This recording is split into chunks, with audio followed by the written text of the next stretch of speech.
Hi, welcome to the first episode of the Stir Bar, a presentation by Kim Kitchen. Today, we're going to be talking about a special ingredient that's really popular in the summertime. So we're back here at Fairgate Farm in this lovely strawberry patch, and let's see if we can find one of these for you. Here's one right here. Now, this popular little fruit is consumed in many places around the world. It's very versatile and can grow in a number of places. And you can probably see these tiny seeds on the outside, and on average there's about 200 of them per berry. And I was really surprised when I was reading up on strawberries for this episode to learn that they're actually fairly low in calories. They have a lot of vitamin C and a good amount of fiber, so they're a really nutritious food. And I always just associated them with being sweet and part of desserts, but maybe that's just because people are always putting sugar with them. Regardless, this is a really popular summertime treat. At Wimbledon, the tennis tournament alone, over the course of 2 weeks, they consume over 28,000 kilograms of these guys. Isn't that nuts? I just thought that was fascinating. Regardless, today we're going to be using this berry to make a drink that should be popular at your next cookout or family get-together. So, let's go throughout this little patch here and get some strawberries, and then I'll show you what we have in store for you back in the kitchen. Okay, let's get to picking.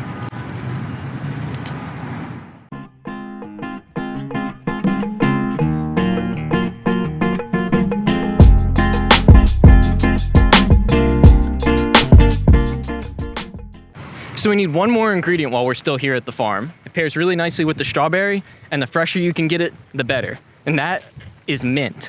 It's a really delicious herb, and we're gonna ask our resident expert here, Pete, a little bit more about that. How's it going today, Pete? It's going good. How are you? Doing really well, thanks. Could you tell our viewers a little bit more about mint and maybe just how it's grown and some interesting things you might know about it? Sure, absolutely. So mint is, I would say, one of the most common herbs. Everybody knows mint, and it's super versatile. You could use it in, pretty much any cooking, baking, drinks, of course. And it's super easy to grow. Like, it's pretty hard to kill, actually. So the only thing I would say is be careful where you plant it because it is pretty invasive. So it will take over your garden if you let it. I would grow it in some kind of a pot or container, so this way it's under control. That's really interesting. So if it's taking things over, it's almost like the Genghis Khan of herbs then, isn't it? Yeah, absolutely. Awesome. So this is something that someone could try growing at home inside, and it's fairly easy that they could pick up and maybe just add some fresh herbs to their cooking or whatever they might have? Yeah, absolutely. It's pretty easy going, so just, keep it watered and happy and it'll be good to go. So awesome. So today we're going to be pairing this mint with those strawberries to make mojitos. Let's grab a sprig before we go back to the kitchen. Perfect. This stuff smells so good. Let's go. Okay, now that we've got our strawberries, let's find out what makes them so tasty. A big factor that's going to influence how sweet and flavorful your strawberries are is how ripe they are. And we often talk about fruit ripening, but what's really going on underneath the surface to cause that process to happen? Well, for strawberries, there's a class of plant hormones called auxins, and specifically for the strawberry, it's indole-3 acetic acid that causes that ripening process to occur. And as that molecule acts on the strawberry, a few interesting things are happening.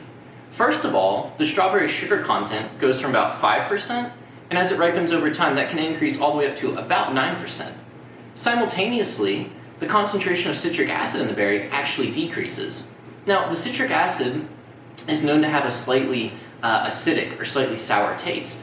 So it's really interesting that as the berry ripens, not only is it getting sweeter, but it's also getting less sour. So you get a much sweeter note as you go through that process. And what's also interesting about that auxin hormone, the 3-indole acetic acid, is that it causes the cell walls within the strawberry to degrade over time. So if you've ever seen a strawberry that's a little bit small and soft and watery looking, almost like it's mushy, that's actually a consequence of the ripening process. So if you ever see one of those, you actually know that it's probably just nearing the end of its shelf life and it's soft and maybe needs to be eaten. Anyway, now that we've kind of talked a little bit about that, I'm curious, what is it that actually makes a strawberry taste like a strawberry?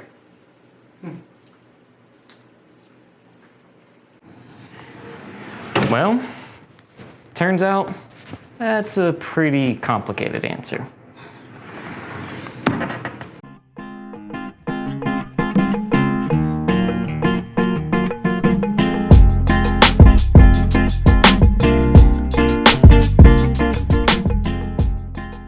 It actually turns out there's a large number of molecules that go into forming a mixture that creates that aroma and flavor of the strawberry. But there's two molecules in particular that I wanted to discuss with you today. And I've actually taken the time to build out a couple three-dimensional models to show you what they look like. Now, those two molecules are furanol and methoxyfuranol. And the difference in these molecules is that off of this carbon, you have a hydroxyl group for the furanol, and over here you have a methoxy group coming off, and that's what differentiates them. Both of these molecules are going to be found inside the strawberry, and anytime you munch into one of these little berries, your smell receptors are going to pick up on these molecules to give you that wonderful scent and sort of generate some of that flavor profile that you taste.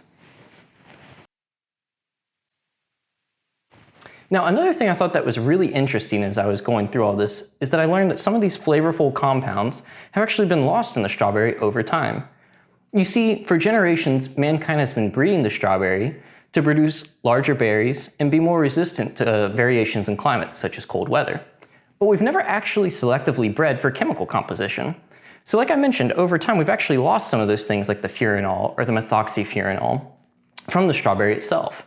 So if you ever happen to come across some wild strawberries, you may find that they maybe look slightly less visually appealing, or they may not be quite as large, but they may actually contain some of those more compounds that really give you that wonderful deep sweetness and flavor that we associate with the strawberry. So if you're able to find some of those wild strawberries, or maybe go to a local farmer's market where they have some, it really may be worth checking out. So anyway, all this talk about science has me parched. Let's go make ourselves a drink. And above me, you're going to see a list of the ingredients we're going to use to make our drink. And remember, the fresher you can get all of these, the better it's going to be.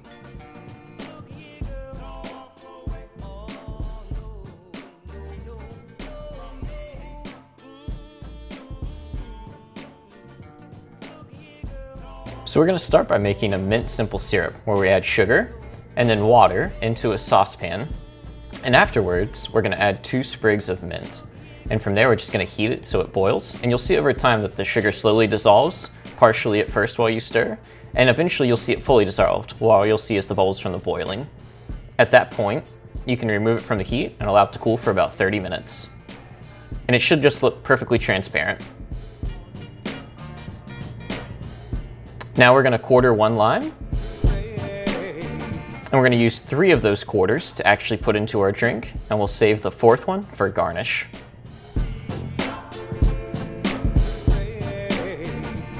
All right, now we're going to get our strawberries. We'll start by cutting off the stems. From here, we're just going to quarter them so that they're small enough pieces that we can muddle them fairly easily.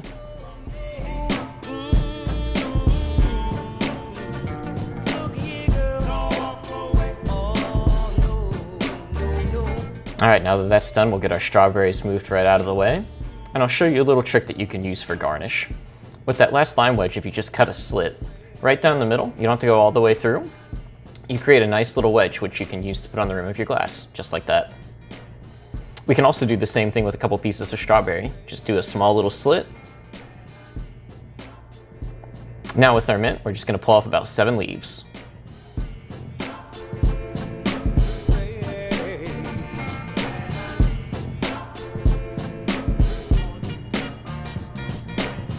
All right, well now before we can add any simple syrup, we're going to need to strain it. So we're going to get those 2 sprigs of mint out, and you can see the resulting simple syrup is just perfectly clear. And this is an optional step, but it's a nice touch. So I'm taking a couple extra strawberries, and I'm just going to pulverize them with the muddler to get a little bit of their juice, and I'm not going to be too careful here. I just want some of that delicious strawberry juice. Now I'm going to get a couple spoons of pure cane sugar, and I'm just going to take the tiniest little bit of that fresh strawberry juice and drizzle a couple drops right over the top. You want to be careful here and not add too much. So now if you slowly mix that together, you're going to get a nice strawberry flavored sugar that you can use for room in your glass. It's almost going to look like a pink rock candy. And a really easy way to do this is if you freeze your glass ahead of time and pull it out of the freezer, it'll start building condensation around it. And you can use that to rim your glass very easily. And this is great whether you're using salt or in this case, sugar. Now we'll top it with our lime and just a little bit of strawberry to add some garnish and some color. And just like that, we have a nice presentation. Now we're going to add 2 ounces of our simple syrup into our beaker. And here we're going to do our first round of muddling. And in this round we're going to be pretty firm with how hard we're going to push. And the reason we're doing this is to really extract all of the lime juice, as well as the aromatic compounds coming out of the mint itself, such as the menthol and the menthone. That's what gives it that nice flavor. So really push hard here, don't be scared, really get that flavor out of there. Next we're going to add in our strawberries. And here we're going to do a second round of muddling. And while we're still pressing firm, it's going to be gentler this time. While we still want to release the juices from the strawberries and break them down, we don't want to completely pulverize them. Having little bits of strawberry left at the end is actually delicious to spoon out, and it's nice for presentation as well. So you want to muddle firmly, but not too hard.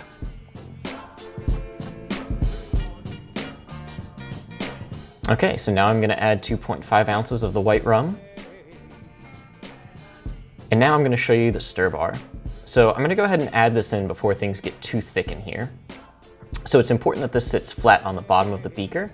So I'm actually going to use a spoon to just lift up some of the solids in there to get that stir bar right down there on the bottom. It'll make more sense here in a little bit. Now I'm going to add a couple ice cubes to keep this drink nice and cold. Lastly, I'm going to top this off with 2 ounces of club soda. Alright, now the stir bar sits on a stir plate just like this, and when I push that button, it creates a magnetic field that spins it. Pretty neat, huh? Alright, now with our drink and our stir bar on the bottom, we can put the beaker up on the stir plate. I'll turn on the magnetic field, and slowly I'll increase the strength of the field, which will affect our stirring rate. We'll get it going nice and smooth, and let our drink mix. And voila, one perfectly mixed drink. Okay, now that it's fully mixed, I'm going to show you a little trick. If I take a second stir bar and I hold it near the bottom, it'll actually lock onto the other magnet.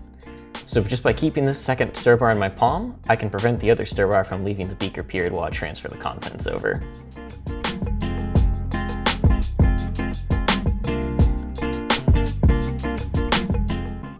And just like that, easy cleanup, and I can move it around if I want to pull it up on the side, easy.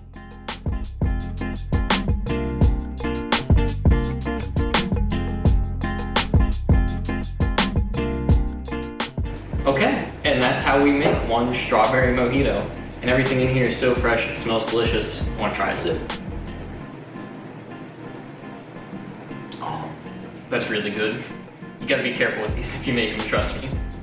But if you can find yourself a fresh farmer's market or a place where you can get strawberries like this that are in season, this is a great summertime drink. It's just absolutely delicious. I don't know how else to say it, but anyway, I hope you've enjoyed this episode of The Stir Bar by Ken Kitchen. Hope we showed you something new and exciting that you hadn't seen before. Remember to enjoy these responsibly, and as always, dream big, create even bigger. Cheers.